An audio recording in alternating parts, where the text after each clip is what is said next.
Yeah, with all humility, I humbly greet you, good fellows out there. Um,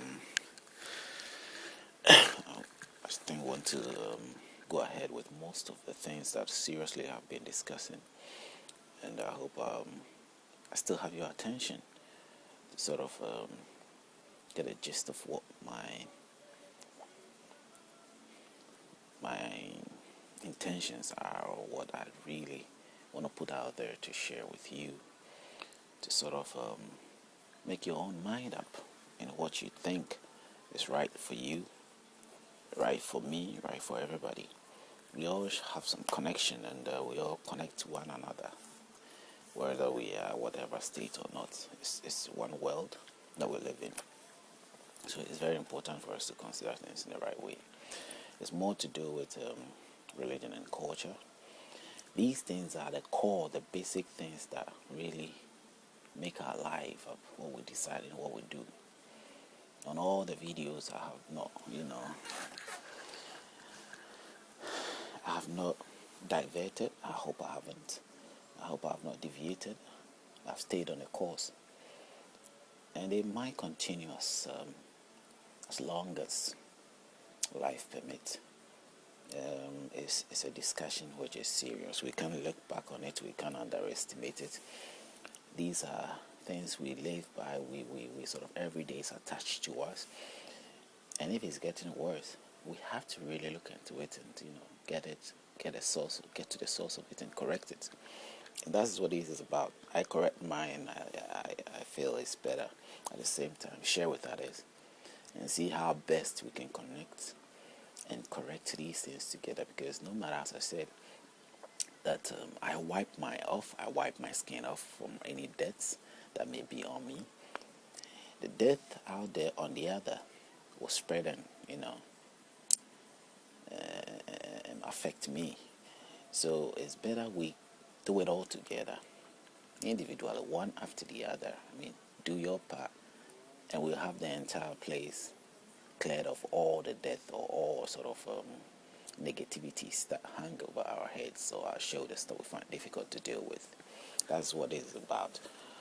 To get ourselves, there will be a bit of a retrospection and all that. We have to retrospect, look back, and see how we can correct the future or correct the present all at once. So bear with me. As usual, we have the Quran, which I looked into. We have the Bible, which is the Possibility Thinkers Bible. Possibility Thinkers Bible. That's what I use. The Possibility Thinkers Bible, which is also very good, in terms of its interpretation. Those who stood by interpretation did a very good job. We're trying to get a more understanding of what the truth is about, what is better for us. There may not be a God. There may not be a strong evidence to back us up. But I know that there is a God. It is the source by which we all exist. That is what we have used the word term God in English. And in other words, in other languages, various names are called, but it's like a general name that is used to refer to the source of life. The source of life, I'll say. Like some of it will say, let's say, in other languages, you go to the Arabic side, they say Allah, which is the same as God. To their view, that's how they call it. And they approach it in a different way. So after you look at it, then you see that if it is not God manifesting in different ways, then it is the people who are coming up with their own ideas, not necessarily God implanting those ideas in them, but they are coming up with their own ideas. Human being is an individual who has got his characteristics that sort of make him distinctively, different from the other, and that's how it is. So the possibility that people's ideas of God will be their own and not necessarily God is there. There's also a possibility that they are all gods, that every character of human being has got a link to a particular God. And if it's not linked to one God, that is what the ultimate idea of. That's what I think along that line. I may be wrong, I may be right, until the evidence becomes very clear. But as of now, if it's all not linked to one particular God, then there is the tendency for us to accept that there are different spirits or different gods, and that is as a result what has given birth or produced the differences in us. That you can see black people, you see white people, you see red people, you see all sort of colored people with different sort of facial distinctions. The Asians have their own looks with their their unique eyes, which is a bit slimmer in that sense. There's a black people who come up with this. They have a normal deep round eyes, dark black, color eyes in there. There's a white people who come with their own unique eyesight. It can be round, normally, but inside it they have different colors of gold color, brownish color, all sort of ash colors. It's all in there. They got those so many. You got Russia, you got different kind of white people. If you go to America, you see the difference of red Indians. The red Indians, they're very deep colored red. The skin color is quite very strong colored red. They have their own eyesight. They are very hairy looking.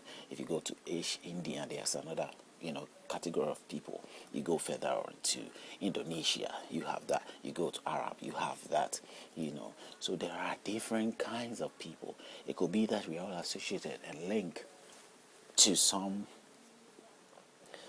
great existence that may not necessarily be singular, but more. In these books that we read in the Quran, the God is always being put in a plural sense. It's like many spirits or gods gathering, making approach or venturing into doing something or building or creating something.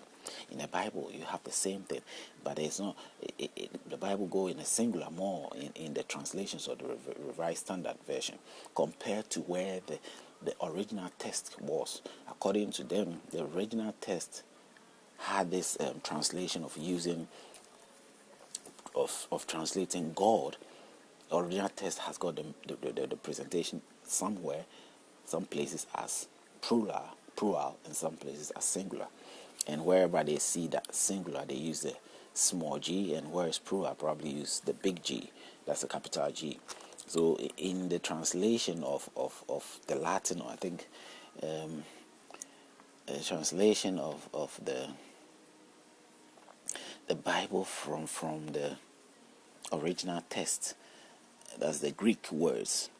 That's God somehow was in the Greek word. They normally have the translation of God as Hotio. That's Hotio, Hotious. Now with Hotio in the Greek word, they have that pronunciation. Now and in some sense also in the same Greek, they use this God. They sort of refer God in Tontios, which is Tontious, Tontios. Now, in these two translations, from what I learned or I gathered, it's like the one will be used as a capital, as a God, the main God of the great God or the ultimate God, and one is used as a small g, a small gods. There are small gods. We've lived with spirit all our life. In all generations, there has always been spiritual and evil things which happen in all sense. They all have some sort of relations in some way, in the sense of those who are in possession of it or using those means. It may be good to them, but the act may sort of be in the vice versa to the other person as an evil attack that may come up. But obviously, if I attack somebody, that person might not be too appreciative of whatever attack that he shouldn't be appreciative of my attack. But I may enjoy the fact that victory that might come out of it, the fact that I've got a chance to plant that person and get whatever I wanted to get out of it. So in both ends, you don't expect anything good coming out like something good coming out from both sides. It definitely be one-sided, and that's certainly not what we want. We want and even life.